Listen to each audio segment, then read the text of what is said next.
Hei ystävät, mulla on ihan mieletön päivä tänään. Mä oon saavuttanut mun liiketoiminnassa nyt ihan uuden tason, ihan uuden liikevaihdon, mitä mä oon haaveillut vuosia, mutta mä oon pitkään ajatellut, että ei se edes onnistu multa, että en mä voi sellaista saavuttaa ja nyt se on kuitenkin tapahtunut tänään.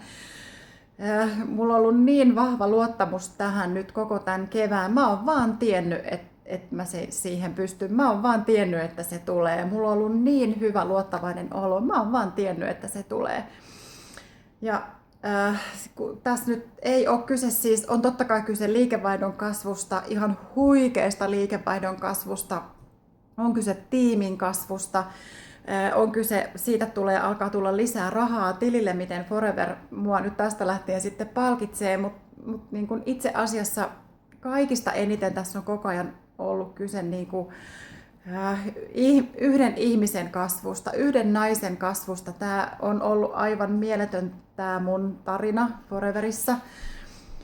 Ja kaikki, jotka mut tuntee, niin tietää, että mä teen tätä niin suurella sydämellä, niin täydellä sydämellä, niin tämä ei ole mulle pelkkää työtä, mistä saa palkkaa, vaan tämä on mulle paljon muutakin. Ja nyt tämä kaikki sitten palkitaan näin, niin on hurjaa. Mä en oikein tajua tätä tällä hetkellä vielä, mutta ehkä mä vähitellen tajuan, mutta on tosi makea fiilis. Kiitos kaikille, ketkä ootte mua auttanut ja ollut tässä mun projektissa mukana.